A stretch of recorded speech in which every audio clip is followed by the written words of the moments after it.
get your thoughts. The WhatsApp number to be a part of the conversation is 0809 440 981. You can also tweet at Smooth981. And we're streaming live on YouTube, so you can just search for Smooth981 on YouTube, catch the live stream, and post a comment on there. Our analyst this morning is Mr. C. Good morning, Mr. C. Welcome. Good morning, Zibby. Lovely to be back. Yes, yes, yes. And good morning, Lagos. All right, so let's get straight into it. We're starting off from Punch. Now, ahead of today's ruling on the application for live transmission of the proceedings of the Presidential Election Petition Tribunal.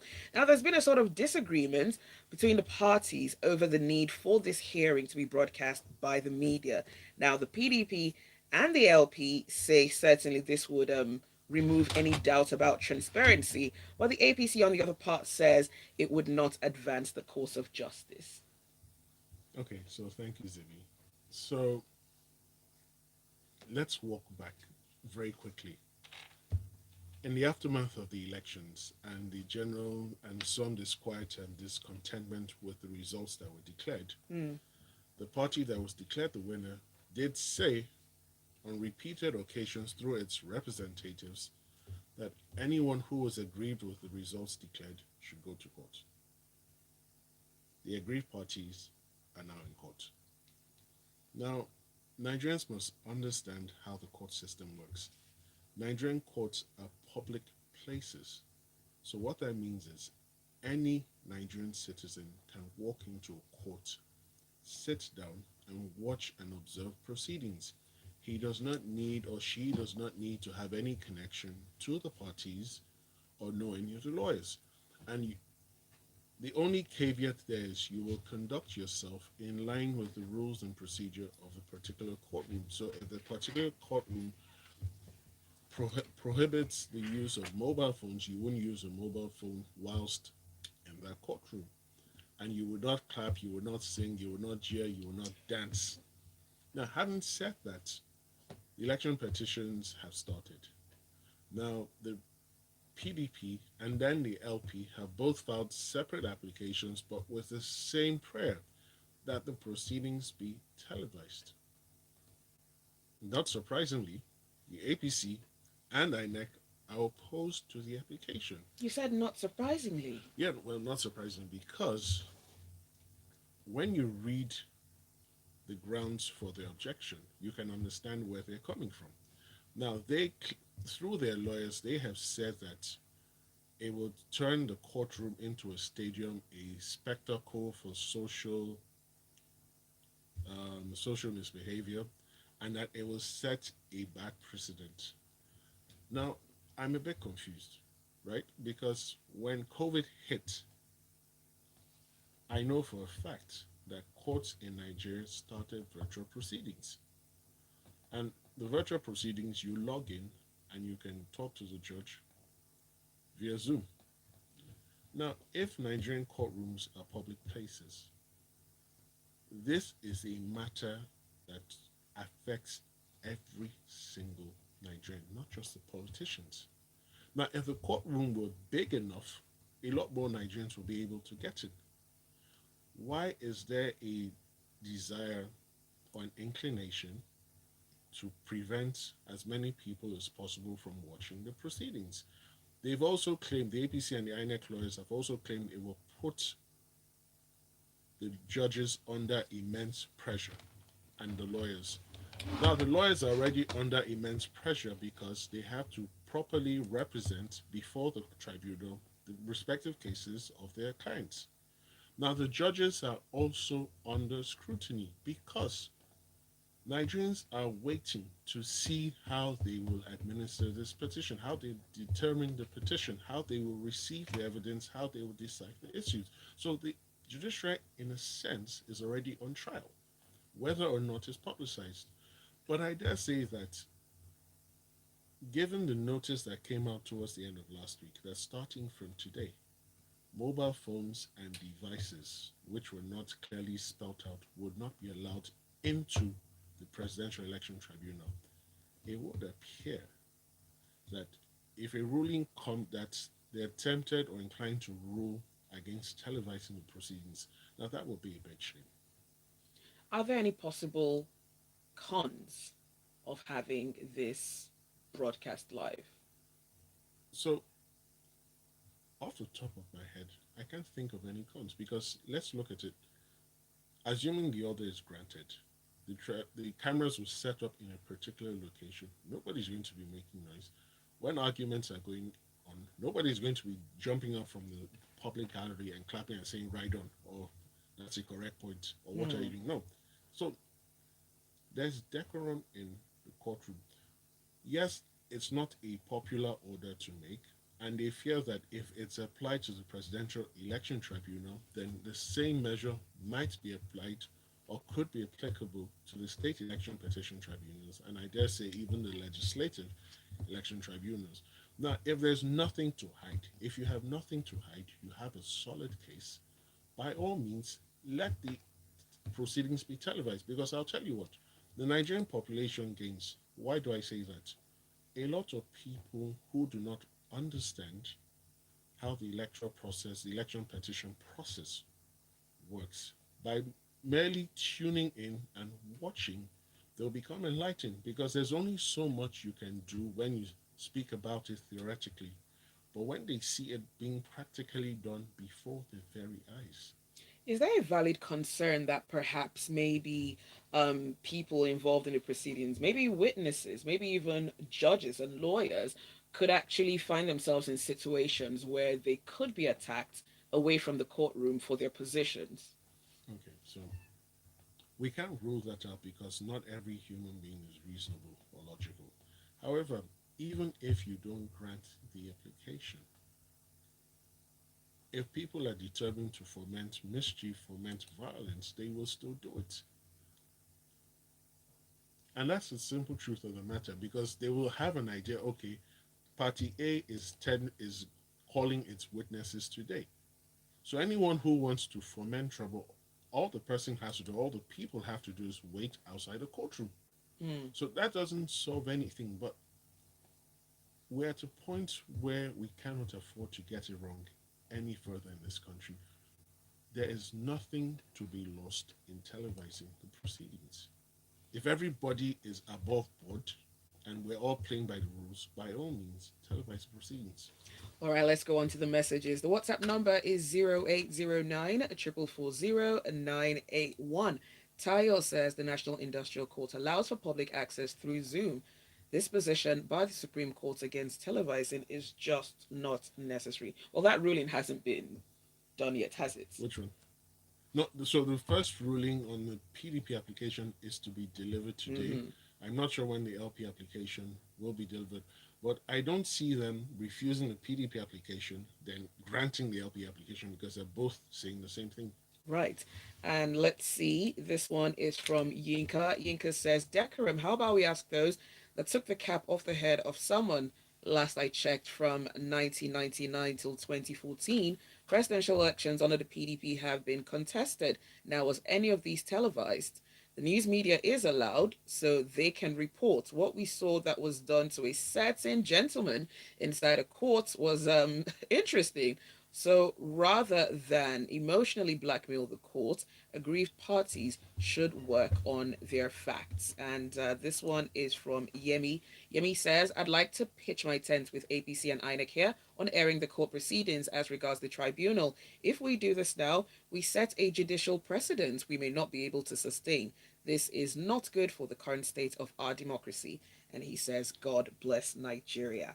Let's move on to the next headline. This one comes from Punch. Senate orders Works Ministry to refund 692 million naira over fictitious contracts. Okay, so thank you, Zibby. Now, this sadly comes from the Auditor General's report of 2018. That is 5 years ago. Now, I wonder where the reports for 2019, 2020, 2021, and 2022 are. But they will make for interesting reading when they do come out. So, what is this story about? In auditing the Ministry of Works, the Federal Ministry of Works, the Auditor General discovered that 692 million had been spent on what it termed fictitious contracts. Now, of the 692 million, now some 343 million naira was supposedly spent on project vehicles. Now, there is no material as to the make of these vehicles, the specific model or models, or the specific quantities. But what the Auditor General's office discovered was payment vouchers were raised, money was released, and no vehicles were received till date. As at the date of this audit, Hmm. no vehicles were received, and the Senate committee said several invitations were extended to the relevant officials of the Ministry of Works, and no one showed up. So it speaks to the culture of impunity that pervades the land. Now, furthermore, there's a line item described as documentary, and that's it. And it's 210 million. Now, for the love of everything good, what documentary are you showing for 210 million? What cameras did you use to shoot it? What is the material being covered? What is the relevance to the Nigerian nation? And that contract was split into two sums, 130 million and 80 million. And guess what? It was paid into the account of a Ministry of Works official, a personal account. Now, what makes it even worse, right? This documentary has not been seen anywhere. Hmm. Now, you would want to think a documentary that should have been shot in 2018, even allowing for post production outside the country, should be ready by now, should have been seen by now. Because even the blockbuster movies released abroad, post production doesn't take more than a year. Then we then have 139 million, and this is the most ridiculous part, for the purchase of vehicle spare parts. We're not told what type of spare parts they are, what the quantity, the value, nothing. Then computer accessories, photocopying machine parts, and then the designing of the country roads and bridges, all at the sum of 100, the small sum of 139 million. This one so. Now, the designing of the country's roads and bridges, certainly it cannot be for the existing roads and bridges. Now, if it's for intended bridges and roads, why are we coming up with it? Why are we coming up with the designs ourselves? How is that cost effective? Tell the contractors we want to do a road from Ikoyi to Lekki. Come up with your designs. We will look at them, and the design that wins gets a day. So why does the federal government incur the cost of designing a road? It makes no sense. Okay, what roads and bridges were designed? There's no detail, there's no material. And in less, what today's day, in 7 days, this administration goes. And this is a ministry headed by a foremost lawyer. It then begs the question, what exactly is going on? The PS to this ministry is he's a chief accounting officer and he's responsible for day-to-day operations. Was he summoned under section 88 or is it 89 of the constitution to come and answer these questions? Because even the Senate committee, they cannot be serious. This is a 2018 report. What did they do in 2018 when they sat? 2019, 2020, 21, 22. And then in 2023, 7 or 8 days to go, you now regale us with stories like this. So it points to a near complete failure of the oversight responsibilities of the National Assembly Oversight Committee, and it also speaks to the lawlessness that pervades the land. Right, let's go on to WhatsApp. Abbas says, if televised, Nigerians will bring emotions to proceedings. We don't want to set a precedent where judges have to pander to public emotion. The judges will know how best to handle this anyways. Virtual proceedings are very different from public telecasts. All right, and let's see what Jerry says. Jerry says, there's absolutely no disagreement. What is there in, okay, something Jerry, I don't really get your message, but I will come back to it. Daisy, well, thank you. Good to be back, Daisy. Daisy says, I full-heartedly believe that the case should be televised. Everyone involved needs to be under pressure in order to do the right thing. We can no longer trust what our leaders say or do. Transparency is the key. Do stay with us. This is Freshly Pressed on Smooth 98.1.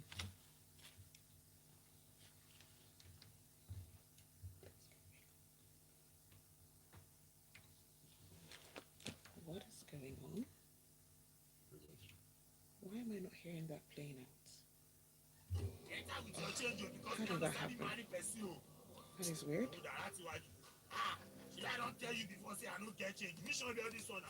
Oya take, na my number be that. Hey, what nonsense! What Jabba chances? The effrontery! Eh? Do I look cheap to you? How dare you? Egbani, see me see English o. Me I no dey toast you, I no get interest. Na my first money wallet account be that. Abeg transfer my money give me. Oh, so sorry, so sorry. My bad. Sorry for yourself. I no for. You too can activate a First Money wallet and receive cash, make transfers, pay bills, and lots more, all with your phone number. Simply download the First Money wallet app or dial *894*1# to enjoy boundless transaction with or without data. Talk true. You be the feel me, Sha. All money now on That First should Money. not You have first, happened. First Bank. This is Johnny Drill, and you're Okay. listening to the Smooth Breakfast Show.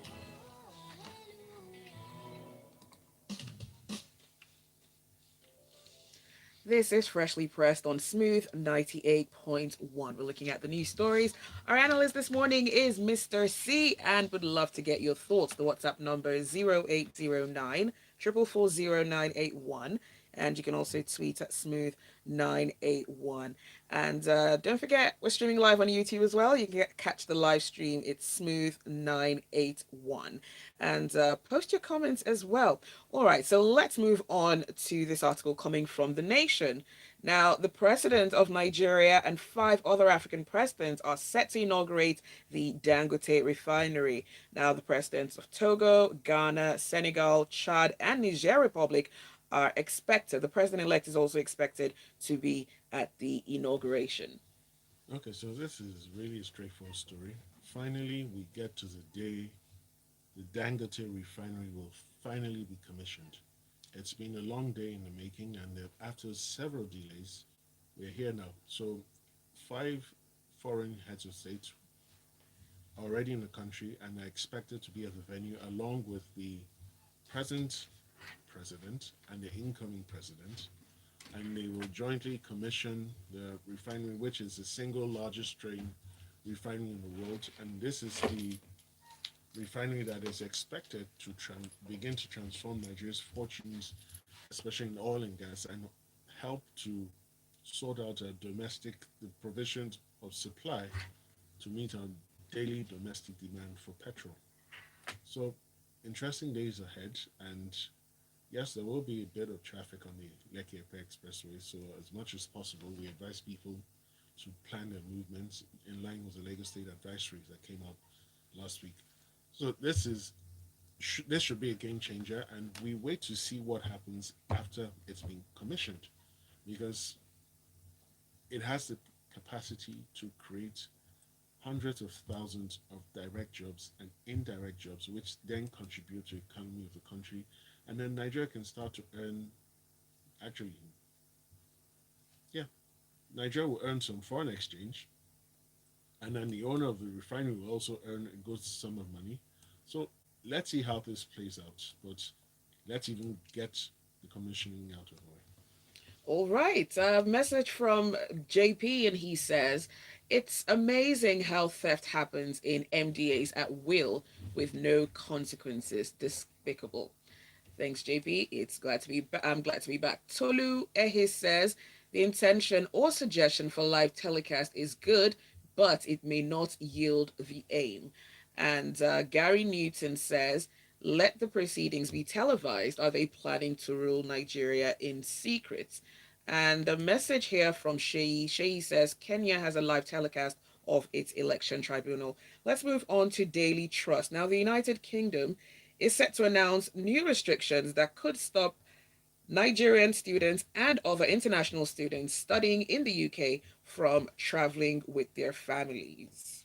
Okay, so thank you, Zibby. So this has been a plan in the works, and the conservative government that is currently in power has been looking for a way to reduce the influx of immigrants into the UK. Now, when they started this program, they could not have possibly envisaged that for each student granted a visa, you're literally getting 2 to 3 individuals following the visa holder. Now, what they've noticed is that there's an increasing strain on their resources, from education to health to social benefits. And it doesn't help that even though they pay for all of these things before they come, that they're having to expand the sizes of classes, they're running out, that the prescribed teacher student ratio is being grossly breached, and they're looking for a way to stem it. Now, sadly, the new policy is from this week or from some time after this week, individuals who apply to study for a master's degree in the UK will no longer be allowed to bring their families along. However, there is a restriction, or there is an exception. If you're a PhD student and you're in one of the disciplines where they were looking for exceptional talent, you may be permitted to bring your family. So, what does this mean for Nigerians? For those of you that haven't japaed or were planning to japa complete en masse, you might have to rework those plans, especially if you're looking at the UK. You may have to look at other countries. And it speaks to the fact that this is a country that is forward thinking, they're forward projecting, and they're thinking that if this continues unstopped, in the next 5 years, they'll probably be in a position they do not want or they're not looking forward to. And they're looking at the available resources, they're looking at the influx of people coming in, and they can see there's a clear mismatch. Inflation in the UK currently is at about 10.1%. So this is a country knowing where it stands, what it wants, and doing the right things. Now, why are Nigerians seeking to emigrate consistently out of the country? Because things here are not properly being done. There isn't a conducive environment, and I would dare say the governments at the national and subnational level in Nigeria have consistently failed Nigerians over the past 24, 30 years, at the very least. So I think this is good news for Nigerians in a sense. No, no, seriously. If you're not wanted in a country, Right. what's the point going? It's not life or death. Take take South Africa. They're not keen on rushing to the UK or to the US. We must begin to develop our country and look inwards. That's the only way we're going to grow. Mm. All right, the WhatsApp number is 0809 440 981, and you can also tweet at smooth981. And let's see. Let's go on to The Guardian. Now, the Director General of NAFDAC, Professor Mojisola Adeyeye, lamented that over 70% of food exports from Nigeria are rejected outside the country, which is causing a lot of loss to the exporters and to the country as well. Okay, so thank you, Zibby. So the DG of NAFDAC was speaking at the commissioning of the NAFDAC office at the airport, and she stated the fact that over at least 70% of all exports from Nigeria are rejected. Now, no, there are no surprises there why they're being rejected. Poor packaging, poor quality, poor processing. It's just, you need to see some of the things being put together to be Mm. exported. No serious thought was put into it. And it speaks volumes of Nigeria that we cannot adhere to simple export guidelines. All these countries have clearly spelt out guidelines for importing things, foodstuffs, into their countries. And all you have to do is follow them. But Nigerians like to game the system. They're like, oh, let's just do it. It can enter, it will not enter. That is, sorry, that is unacceptable. And that is why the NAFDAC DG is now set to enforce even on a greater scale the quality, so that even before they're rejected there, they're rejected in Nigeria. So that you don't, so that we separate the boys from the men, so that those who are determined to be serious about the export business will be encouraged, and those who think it's a joke or a walk in the park will then be prevented or restricted from exporting stuff that will be rejected at the foreign countries, at the port of entry into the foreign countries. So it's Or a good step from NAFDAC. Okay, and Yinka Bolu says another thing we need to look at critically is that even if by some stroke of luck the court allows the proceedings to be televised, our party is ready to accept the final ruling, considering there have been individuals threatening to form parallel this and that and asking for an interim government. And let's see, Ibukun says we need to have the reports of the Auditor General published on their website and broadcast with copies to the presidency, ministries of finance and internal affairs, law enforcement, and the National Library. We need to have whistleblowing on a large scale. And Daisy says, absolutely great news from the UK. Fix your own country. I wish they can also extend it to serving politicians and the awards. We've got just about a minute. From Vanguard, the National Association of Resident Doctors suspended its 5-day nationwide warning strike just last night. Okay, so very quickly, thank you, Zibby. So the National Association of Resident Doctors has suspended its 5-day warning strike. Now, it's instructive to note that it would strongly appear that none of the demands was met. So, Mm. what was these demands?